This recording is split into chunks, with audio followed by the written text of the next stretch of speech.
نحمده ونصلي ونسلم على رسوله الكريم أما بعد أعوذ بالله من الشيطان الرجيم بسم الله الرحمن الرحيم قال النبي صلى الله عليه وسلم أنا خاتم النبيين لا نبي بعدي نبی کریم صلی اللہ علیہ وسلم نے ارشاد فرمایا کہ میں آخری نبی ہوں، میرے بعد کوئی نیا نبی نہیں۔ اس کے بارے میں ہم کچھ بحث پہلے پڑھ چکے ہیں کہ یہ جو انا خاتم النبیین لا نبی بعدی، میں آخری نبی ہوں لا نبی بعدی، لا نفی جنس کا ہے۔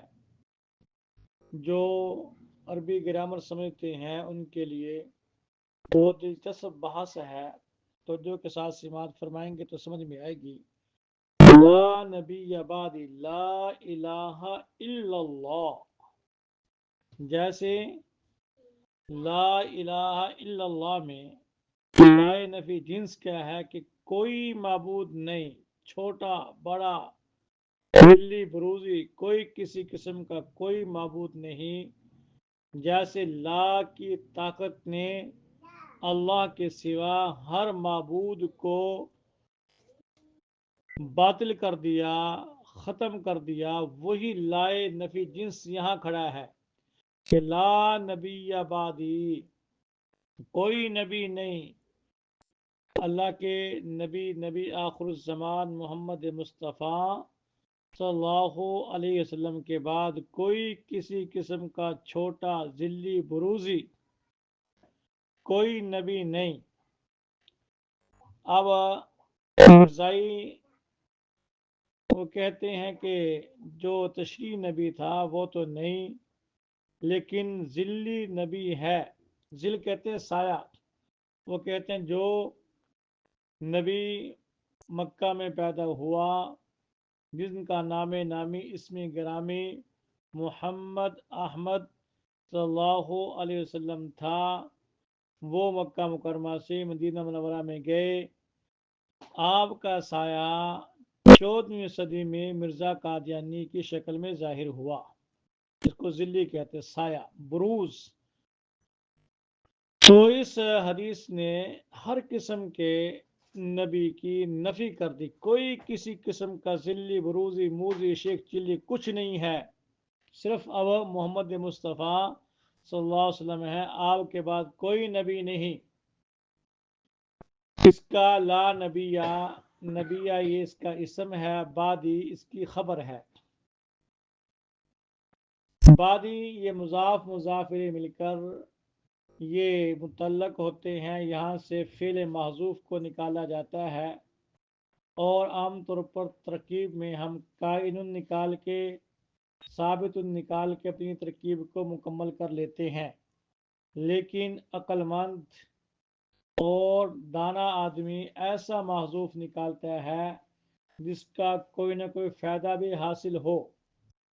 اور کیونکہ اگر ہم یہاں نکالیں لا نبی ثابت بعدی، عقیدہ تو پھر بھی ٹھیک، لیکن فریق مخالف کو وہی اعتراض کا موقع ملے گا کہ تم کہتے ہو کہ نبی مکرم صلی اللہ علیہ وسلم کے بعد نبی کوئی نہیں آئے گا، عیسیٰ السلام تو آئیں گے، تو لہذا آپ آخری نبی کیسے؟ ہم یہاں نکالیں گے لا نبی مولود بعدی، کہ اللہ کے محبوب کے بعد کوئی نبی پیدا نہیں ہوگا، جبکہ جناب عیسیٰ علیہ السلام پہلے پیدا ہو چکے ہیں۔ یا یوں کہہ لیں گے کہ لا نبی خارج بعدی، آپ کے بعد کوئی نبی نہیں نکلے گا، نہیں ظاہر ہوگا، اور سیدنا عیسیٰ السلام تو پہلے نبی ظاہر ہو چکے ہیں، ان کو تاج نبوت پہنا دیا گیا ہے۔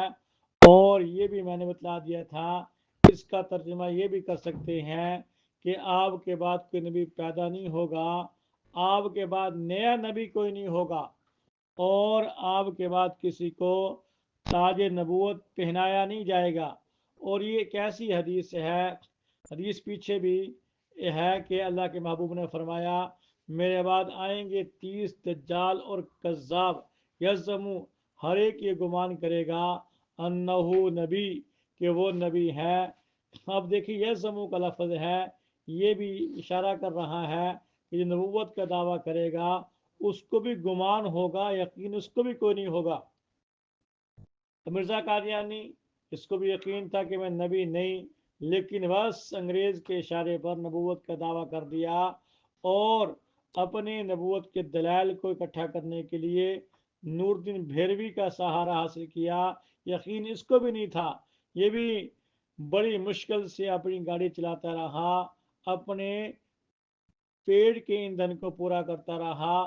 تو یہ لا نبی آبادی، آپ کے بعد کوئی نیا نبی نہیں، آپ کے بعد کوئی نبوت کے درجے پر فائز نہیں ہوگا، آپ کے بعد کسی کو نبوت کا تاج نہیں پہنایا جائے گا۔ یہ حدیث زیادہ نہیں، اتنی تو ہمیں بچوں کو یاد کروانی چاہیے کہ انا خاتم النبیین لا نبی آبادی، میں آخری نبی، میرے بعد کوئی نیا نبی نہیں۔ چھوٹے چھوٹے بچوں کو یاد کروانی چاہیے۔ ہمارے ہاں جو بچہ پہلی دوسری کلاس میں ہو، نورانی قاعدے پر ہو، اس کو یہ حدیث یاد کروا دی جاتی ہے تاکہ ہم سے پڑھ کے وہ قرآن پاک مکمل کرے، اسکول میں داخل ہو جائے، دکان پہ بیٹھ جائے، وہ کاروبار میں چلا جائے۔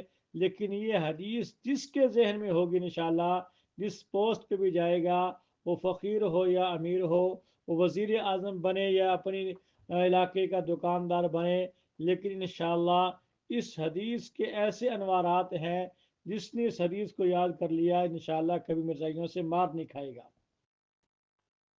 باقی اس پہ ایک عجیب دلچسپ لطیفہ ہے، فتح الباری شرح بخاری کے اندر عجیب واقعہ لکھا کہ لا نبی آبادی، ایک شخص نے اپنا نام ہی لا رکھ لیا۔ پہلے اس نے سوچا کہ میں نبوت کا دعوے دار بنتا ہوں۔ دلیل کے لیے سب سے بڑی رکاوٹ جو اللہ کے محبوب کے بعد نئی نبوت کے دعویٰ کرنے کی کوشش کرتے ہیں، ان کے لیے تلوار ہے، لا نبی آبادی تلوار ہے، اور اس تلوار سے بچنا چاہتے ہیں۔ تو شخص کا نام تو کچھ اور تھا، اس نے کہا میرا تخلص لا ہے، لا، تو لہذا اور لوگ کہیں کہ تو نبوت کا مدعی ہے، دلیل کیا ہے جیسے عوام پوچھتی ہے، اس نے کہا دیکھو اللہ کے نبی ارشاد فرما کے گئے تھے لا نبی آبادی، میں آخری نبی ہوں، میرے بعد لا نبی آئے گا، لا نبی آبادی، لا مبتدا، میرے بعد کون نبی آئے گا؟ لا نبی آئے گا۔ اور یہ عام نہیں، کتاب کی بات نہیں، فتح الباری شرح بخاری کے اندر موجود ہے۔ ایسی ہی فتح الباری میں ایک واقعہ اور لکھا ہے اس موقع پہ کہ ایک عورت تھی جس کو یہی پاگل پن کی بیماری ہوئی، اس نے بھی سوچا کہ میں بھی نبوت کے دعویٰ کروں، تو اس نے بھی اپنا نام جو ہے وہ جو ہے لا تو نہیں رکھا، لیکن اس کا ایک اور طریقہ نکال لیا۔ لوگوں نے کہا دیکھو تو مدعی نبوت ہے اور اپنے آپ کو نبیہ کہلاتی ہے، اللہ کے محبوب تو ہمیں تلوار دے کے گئے ہیں لا نبی آبادی کی، کہ جو بھی میرے بعد نبوت کا دعویٰ کرے گا اس پر لا کے تلوار پھرنی چاہیے، کیونکہ میرے بعد کوئی نیا نبی نہیں۔ اس نے کہا دیکھو نا، آپ بھی گرامر کو سمجھتے ہیں، اللہ کے محبوب کیا فرما کے گئے؟ لا نبی آبادی، میرے بعد نبی کوئی نہیں ہے۔ آپ نے کہاں فرمایا لا نبیت آبادی؟ مونس کا صیغہ تو نہیں ہے، تو مذکر کا صیغہ ہے۔ بہرحال ایسے پاگل لوگ ہر زمانے میں آتے رہے ہیں، لیکن امت مسلمہ اپنے عقیدے پر پختہ رہی ہے۔ کسی دجال کو، کذاب کو اللہ کے نبی کے بعد وہ برداشت نہیں کرتے تھے، بلکہ ہر ایک پر جو ہے لا کی تلوار کو پھیرتے تھے۔ تو یہ کہ حدیث ایسی ہے، اس کو ہمیں خود بھی یاد کرنا چاہیے، دکانوں پہ لکھ کے لگانی چاہیے، مساجد کے اندر لکھ کے اویزہ کرنی چاہیے، اپنے چھوٹے چھوٹے بچوں کو یہ حدیث یاد کروانی چاہیے، انا خاتم النبیین لا نبی آبادی